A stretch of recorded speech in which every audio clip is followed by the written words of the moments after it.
Welcome everyone to our session today on why unconscious bias training doesn't interrupt bias. For those of you who have joined us so far this month, you'll know that our focus this month has been really centered around diversity, equity, and inclusion. And we're really excited to wrap up this month today with Dr. Kristen Liesch, who's joining us from Victoria in Canada. Now, I'm actually not going to go too much into what it is she's going to be speaking about today. I'm going to leave that to her to explain. Certainly, I know, having been a leader in an organization myself, unconscious bias training is something that many of us may have experienced in our workplaces. So I'm going to leave it to her to really illuminate some of the ways that we might go about looking at varying those kind of DEI trainings and the reasons why. So a little bit about Kristen before we dive in. So at the core, Kristen is an impatient person serving other impatient people. I hear that, with the tools they need to accelerate the pace of change towards a more equal and just world. She's been named Forbes D&I Trailblazer, and Kristen is a provocative thought leader and disruptive entrepreneur in the DEI space. She has become a powerful advocate for accelerating the pace of equitable change in organizations, systems, communities through innovation. Her rigorous and research-based thought leadership on LinkedIn and the Tidal Equality blog have shifted how entire organizations and many DEI practitioners around the world think about goals and tools in the traditional DEI toolkit. Kristen is also a strategist and educator who equips curious and courageous individuals and organizations to design equitable change in radically simple and effective ways. Co-CEO and co-founder of Tidal Equality, Kristen is also the co-creator of the Equity Sequence, which gives people around the world an elegant and practical framework for making equitable change through their day-to-day work and decision-making, wherever they work, learn, and play. So without further ado, I'm going to hand over now to Kristen and give her a warm welcome to drive us through this wonderful session. So welcome, Kristen. Thank you. Thank you so much, Alexis, and thank you for all who have joined. I have to say, given like the intimate group that we are today, I feel like, we could have probably all done intros and they could have been, 5 words instead of 5 paragraphs, but there we go. Thank you, Alexis, for making your way through all of that. I appreciate it. I'm just going to share my screen with you now and really just dive in. But again, given that we are a small group, Alexis, you can see the chat. I can't see it really well now, but if anybody has a question at any point and wants to stop me, that does not bother me at all. I used to teach junior high, so I'm used to being interrupted, and it really is no problem. So please feel free to do that if you feel like you would like to interrupt. So again, yes, my name's Kristen, and I'm dialing in actually from the traditional and unceded territory of the Lekwungen peoples and the Songhees, Esquimalt, and WSÁNEĆ peoples. Their historical relationships with the land continue to this day on this beautiful island, and I'm grateful to be able to live here. The beauty of this landscape is a blessing to myself and my kids and so many more, and we try to stand in solidarity, literally and figuratively, with those members of our First Nations who work really hard to guard this land, to protect it, and all of us from the collective harms we continue to perpetuate against it. And I invite you from wherever you're calling in to learn more about the land you occupy and the people whose voices and work you can amplify and support as we all, I hope, seek to steward our precious planet.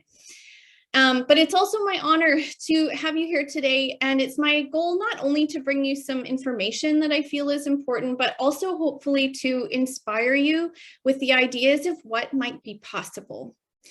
The title of my talk is Why Unconscious Bias Training Doesn't Work to Interrupt Bias. And before I dive into the many answers to this question, I want to share with you why this question is an important one to me personally, and why I've been working to spread the message for several years now. Because like many people who work toward creating a more just world, my work is rooted in my lived experience I've had, of course, my own experiences with bias and discrimination as a woman, but ever since I was a child, I had a strong sense for justice and equality and fairness. And when things were unfair, I let it be known to my detriment and not often to my benefit.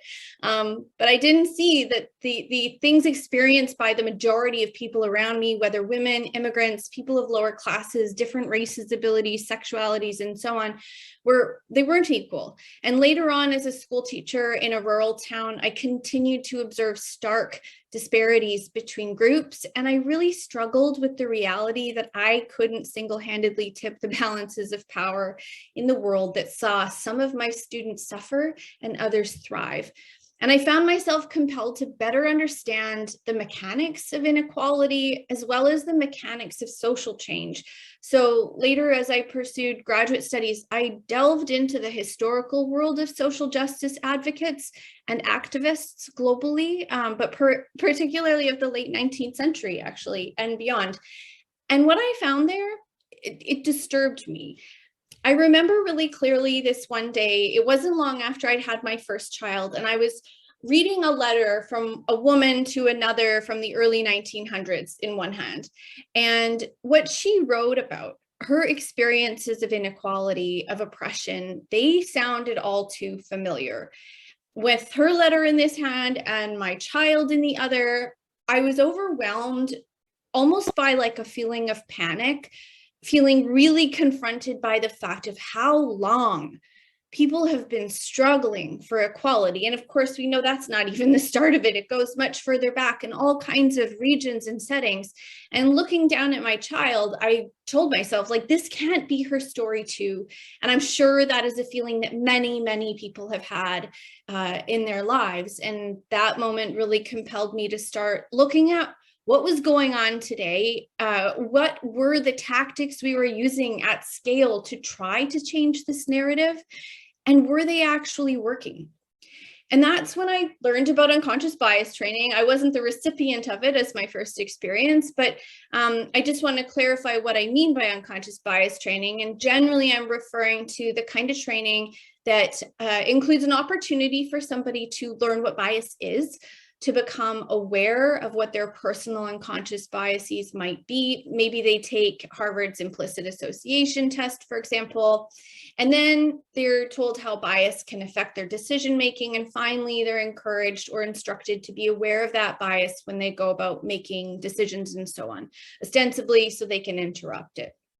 So as I went about researching unconscious bias training, I learned about its origins, its widespread use, the flawed theory of change that it's built upon, and its failings to have the meaningful impact that we all want it to have. And these are some of the things I'm going to share with you today. But I can imagine that some, maybe even many of you, might be having a bit of like a negative reaction to what I've just said.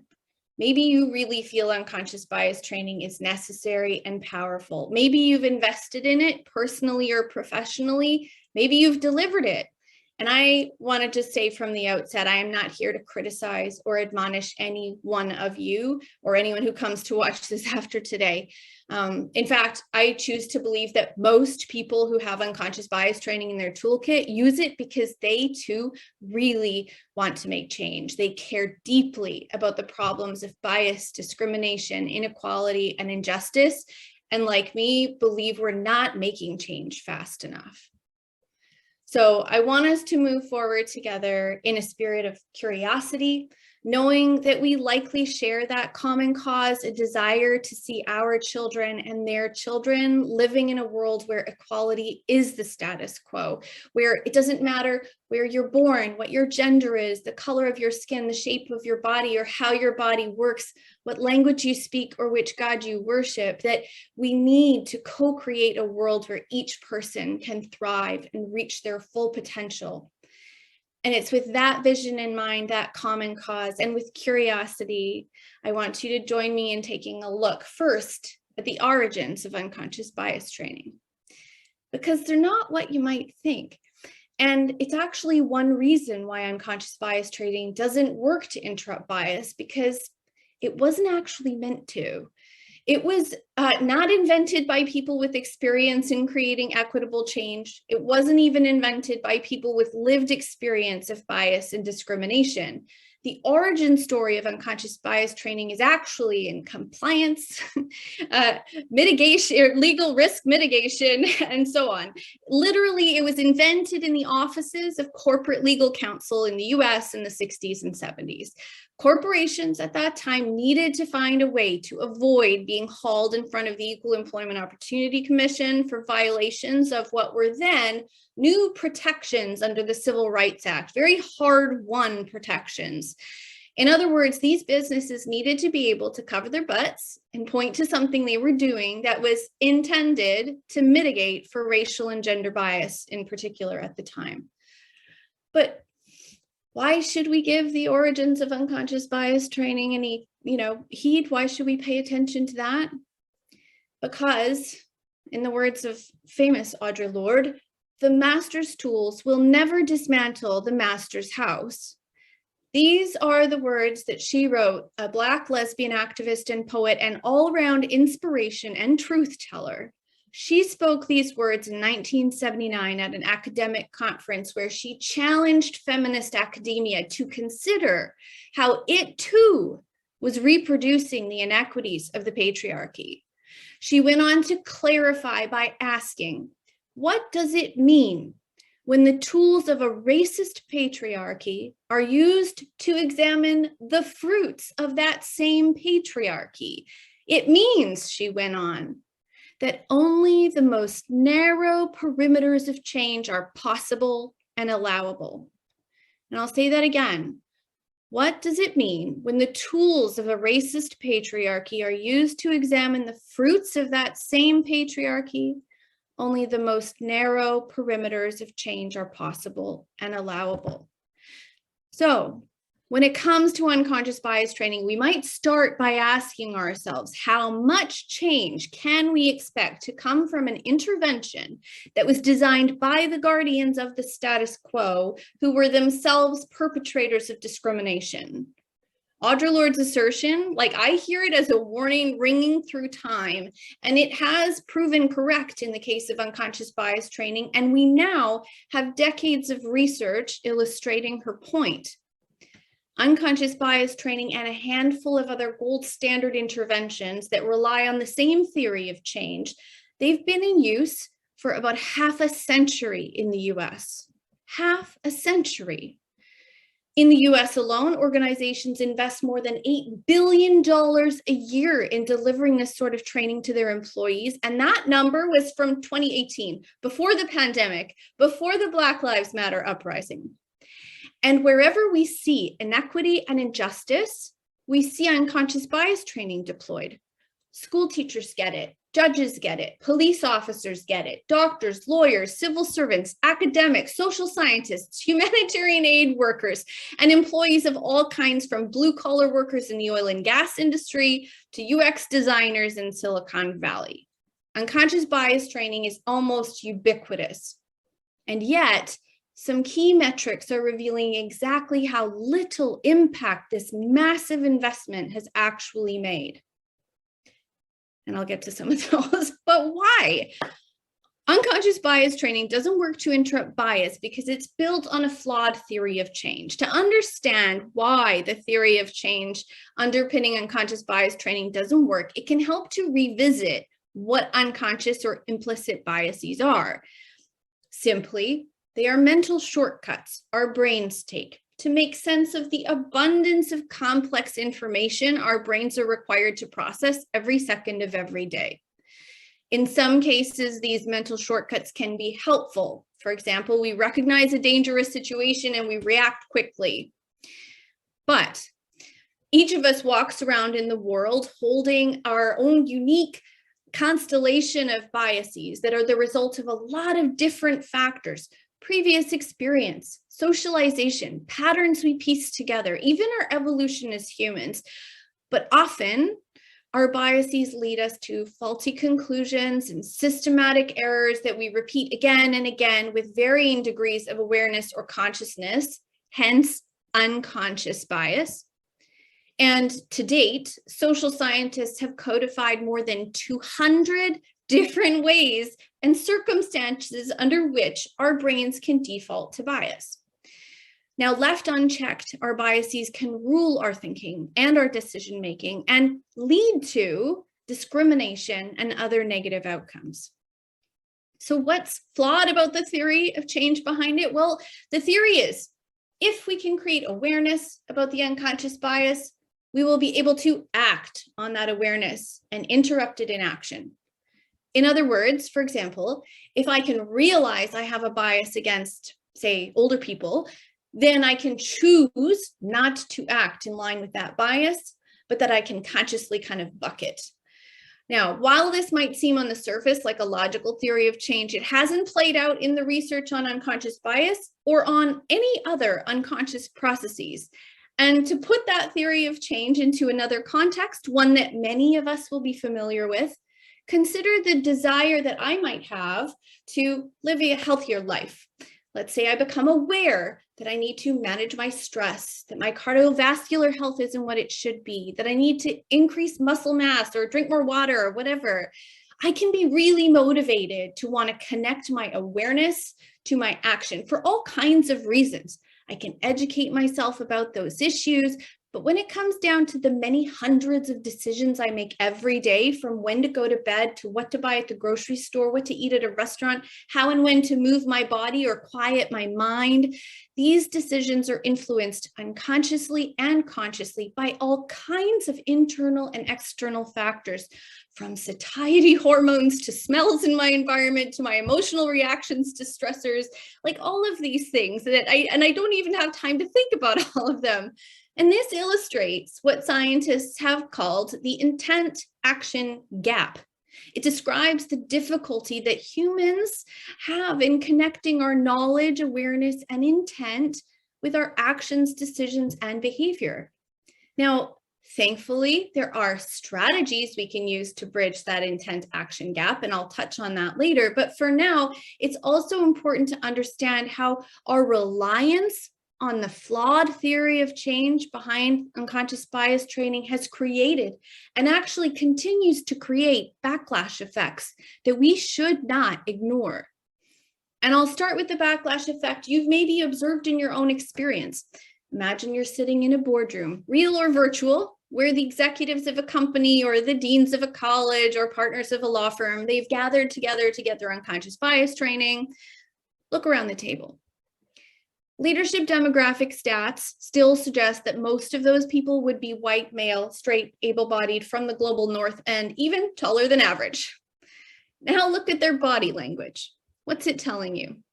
Are their arms crossed, brows furrowed? Research shows that unconscious bias training creates more resistance among the very people we are hoping to impact. Maybe that resistance isn't news to you because, like I've assumed, you've observed it firsthand. But what might surprise you, though, is how even among people who care deeply about behaving in equitable ways, unconscious bias training can create a false sense of our ability to interrupt our bias. And I'll give you an example from the research. At a veterans hospital in the US, I'm Canadian, by the way, but this is a US anecdote, staff there were given unconscious bias training in order to equip them to more equitably and empathetically serve their patients. 90 days after the training, 91% of participants strongly believed they had been successful in applying the training in their clinical and administrative practice. In other words, these people who care about their work, care about their patients, and have a desire to interrupt the bias in their day-to-day work also believe strongly that they have been able to do that for their patients thanks to the training. However, patient experiences were also being studied before and after the training. And despite the enthusiastic and optimistic evaluations of staff in regard to their ability to interrupt bias, patient experiences had not changed. In other words, relying on the flawed theory of change can give us an overconfidence in our ability to interrupt our own bias. And this is just one unintended consequence, one backlash effect.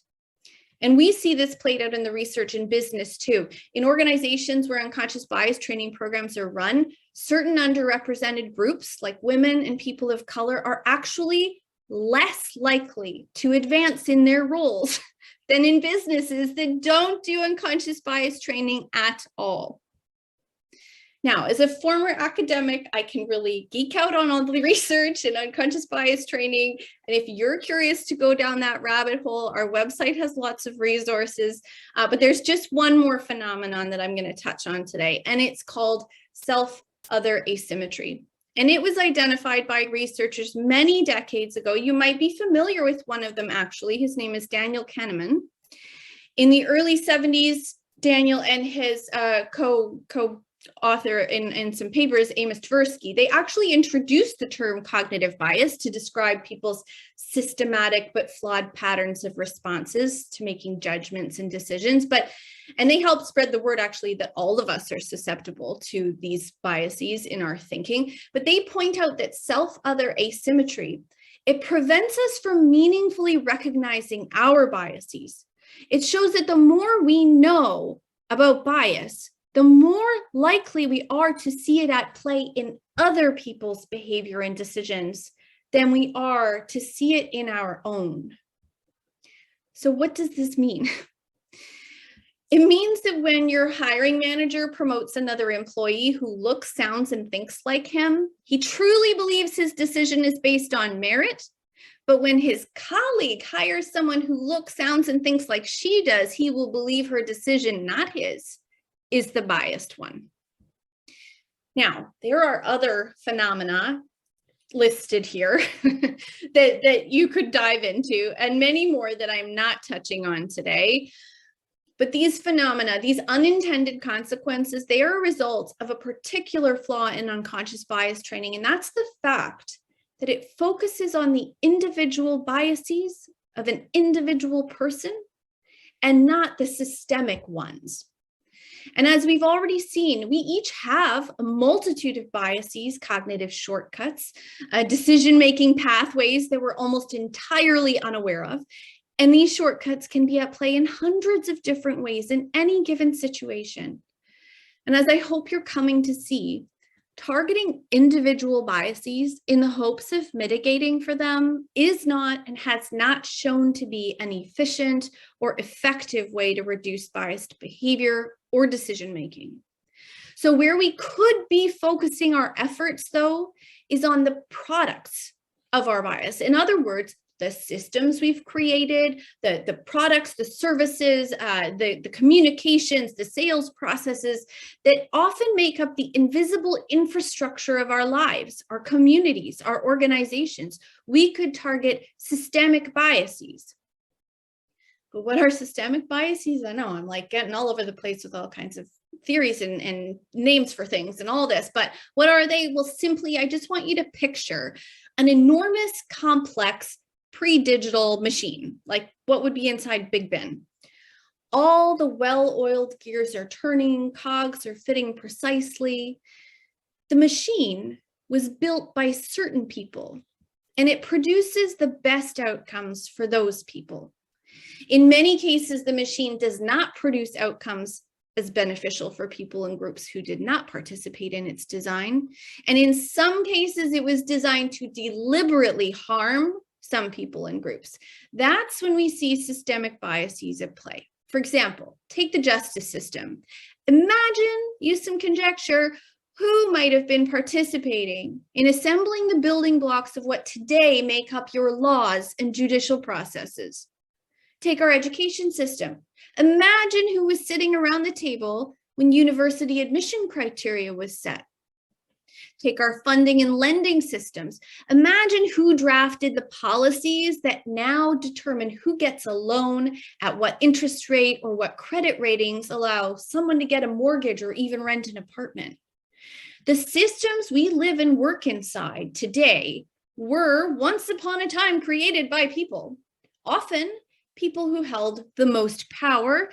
And today, the bias they baked into those systems is wreaking havoc. So in my opinion, it's worthwhile and high time we shift some of our attention away from investing time and resources in trying to target individual biases in the hopes of shifting systemic ones. Because as we've seen, unconscious bias training was never meant to interrupt bias. It's built on a faulty theory of change. It has unintended backlash effects, and it's focused on the individual as opposed to the system. And taken together, this kind of evidence should be a big wake-up call because the stakes are so high. Today, across North America and beyond, organizations, communities, entire professions rely on unconscious bias training to reduce their bias in action. It's supposed to help hiring managers make more objective evaluations, to equip judges to make more just rulings, for doctors to provide more equitable care, for police officers to enforce the law without discrimination, and in so many other settings. And yet, the research shows us that it just doesn't work the way we wish it did. Now, despite the evidence I've presented so far, you might be wondering, why is it then that unconscious bias training is so widely used? I have a few theories that we don't have time to go into depth about today, but briefly, here are two. The first one may resonate with some of you. There are cases in which systemic change isn't actually welcome. In other words, some organizational leaders are very happy to invest in a tick box exercise that adds to their window dressing, that gives the illusion of caring about equity and justice, but at the end of the day, doesn't actually change anything about the way they do business. And then, gotta love capitalism, there are market forces at play, supply and demand. A few years ago, I attended a panel and my co-founder, Anna, she was participating along with a couple other Canadian D&I leaders. And someone in the audience asked a question about how well unconscious bias training was working. And one very well-known panelist answered straight up that he knew unconscious bias training wasn't an effective solution. But he said, there's a lot of demand for it, and so we sell it, and that's how we get a foot in the door. This made me feel really angry. Angry because in so many organizations and communities, people who experience bias, discrimination, inequity, they put their hope in unconscious bias training to make a difference in their lives, in the lives of others. But I want you to ask yourself, what is the true cost of continuing to double down on this tactic? What bigger problem are we contributing to by continuing to feature this as a gold standard intervention? We are forfeiting innovation. We aren't creating new, more effective solutions. Now, there are probably at least a few of you thinking, well, shoot, the train has left the station. Where I work, unconscious bias training is mandatory, being rolled out across the business. Maybe you've even advocated for it. In this case, I want you to consider 3 opportunities that can reduce the unintended consequences we've explored today and also contribute to the evolution of the work. So keep in mind, this is if the train has left the station, all right? First, if at all possible, make the unconscious bias training a voluntary learning opportunity. Make it available only to those who are open and curious to learn about the facts of bias, discrimination, and inequity, and who might want to learn how they personally hold bias. We see the greatest resistance to equitable change when it's made mandatory. And that resistance doesn't just show up in the training session itself, it shows up down the road when now equity interventions are being proposed and there hasn't been a change. Okay, I've spoken with many equity advocates and organizations who've told me, shoot, we did unconscious bias training a few years ago. It wasn't well received. It didn't make a measurable difference when it came to D&I. So now I'm having a hard time getting budget for a different kind of program. So number 1, make it optional and voluntary and target people who are open, curious, and care about the problems of bias, discrimination, and inequity. Second, provide your learners with clear and strong caveats about what the training can and cannot equip them to do. It can reveal to them that bias exists and that they each have their own unique constellation of biases, but it cannot, however, equip them to meaningfully interrupt bias in their daily work and decision making. In other words, it can show us we all have biases, and we do, but we need to design circuit breakers into our decision-making processes to help us interrupt those biases. Finally, become an informed consumer. I don't know where you all sit in your organizations or what you do, but if you have a hand in providing feedback or sourcing suppliers or partners, demand innovation from them. Ask for research-backed solutions. Ask for interventions that target the bias baked into systems. Ask for interventions that make use of behavioral design techniques that don't rely on changing an individual's entire worldview. And if you're actively involved in creating and delivering interventions, whether in your organization or in your community, start exploring new questions. Questions like, how can we tackle bias and inequality collectively in collaborative and uplifting ways? How can we use behavioral design techniques to bridge that gap between intents and action? How can we spark curiosity? Curiosity about the experiences and insights of those who are different from us, and invite new voices and perspectives, empathy and understanding into decision-making to help us spot bias in action and uproot it. How can we focus on systemic biases and target our decision-making, the point at which those biases move from being flaws in our minds to inequities in our work and systems? How can all of our many decisions be transformed to create a more equal world? These are some of the questions that we are challenged by every day at Tidal Equality, and they drive the way we create and show up in this world. These questions guided us as we tapped into the collective insight of our client communities and the science we have today about systemic change and the wisdom of effective social movements. With a goal of making change happen faster, we were inspired and compelled to innovate, and we created something that Alexis introduced at the beginning called the Equity sequence. And today is not about the Equity sequence, but I am very happy to provide any one of you free access to the learning. If that's something you're interested in, you can email me, Kristen@tidalequality.com, and we'd love to have you on as part of our learning team. It's like Lean Six Sigma or Agile or yoga. You practice equity sequence again and again and find ways to reduce bias in your day-to-day work and decision making. But anyways, you can contact me or Alexis for that after the fact.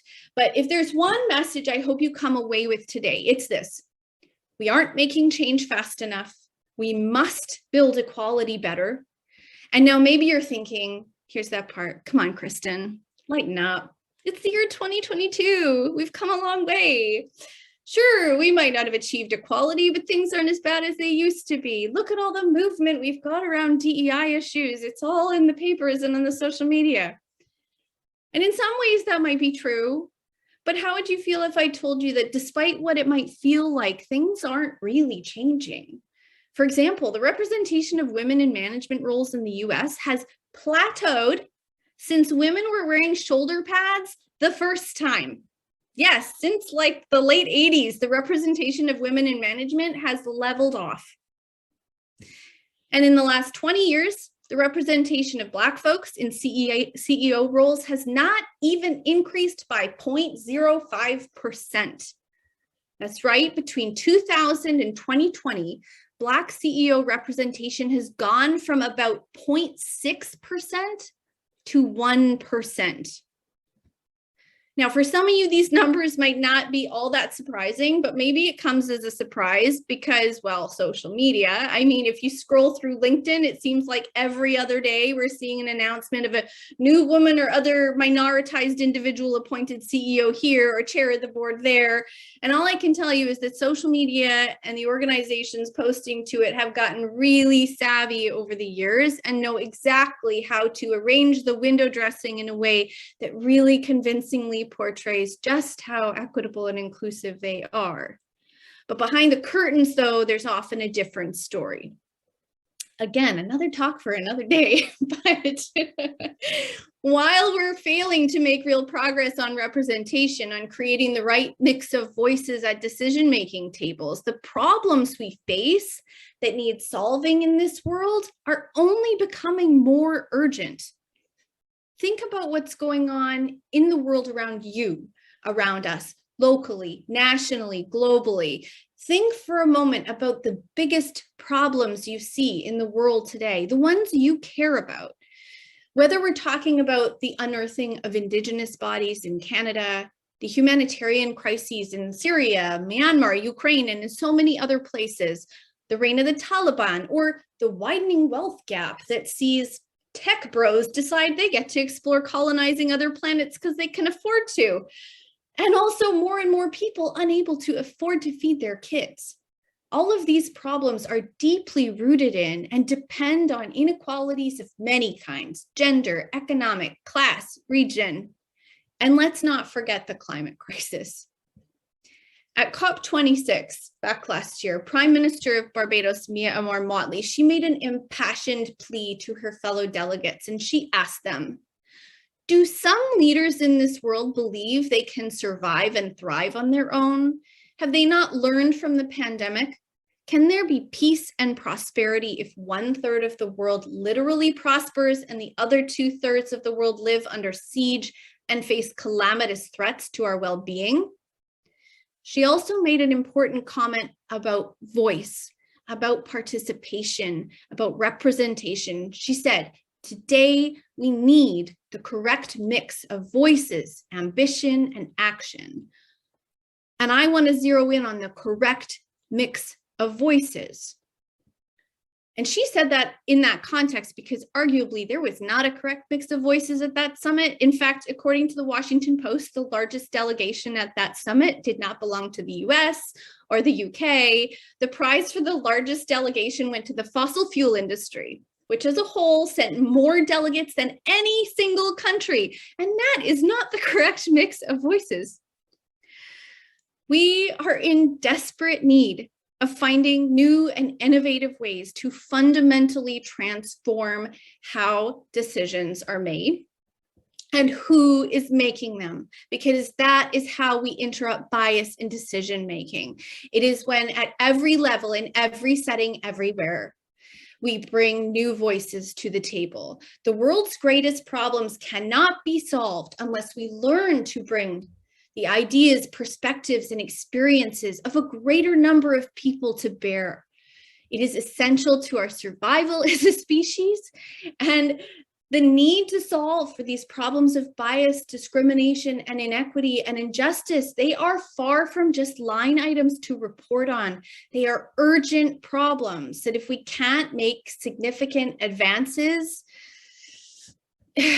well, here's where I'm going to bring it to your work, to your everyday, to your decision-making, because you do have a unique opportunity as people in your various nations to be part of a sea change. You can be part of a committed minority that tips the balance of power away from the few toward the many. You can be people who start with questions like, was this designed with equity in mind? Could this be designed with equity in mind? And then bring to the table the right mix of voices to co-create with you the stuff of your everyday. And that could look like meeting agendas, product pricing, marketing communications. That could look like library book choices, like you name it. Because every time we do that, every time we bring underrepresented, new and disparate voices to our decision-making, we are throwing a wrench in the works of systemic bias. We are tipping the balance of power. We can change what it means to hold power. We can change who gets to hold it, and we can create the conditions to catalyze inclusive innovation So yeah, we get a better product, design, process, system, plan, whatever, that serves people better in more innovative and inclusive ways, but we can also accelerate the pace of change toward the world where equality is the new status quo and everyone can achieve their full potential. And I invite you into that vision with me. And I hope that in the course of the last 50 minutes of me blabbering on, I have, again, not only just provided you some information, but hopefully also inspired you to be part of the change. So thank you. Wow, Kristen, thank you so much. Your energy and I can almost feel like your emotive desperation to see this change permeate through the screen at me. And I was so enthralled listening to you speak, and you bring such a brilliant energy to the way that you present that. And thank you so much for that.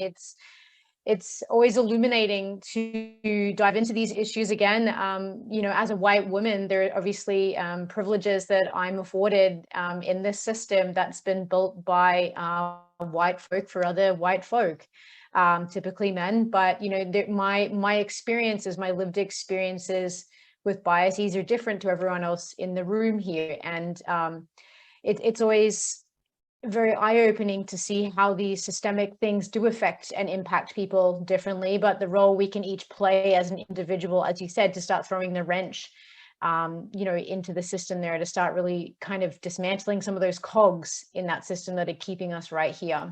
So thank you so much for that.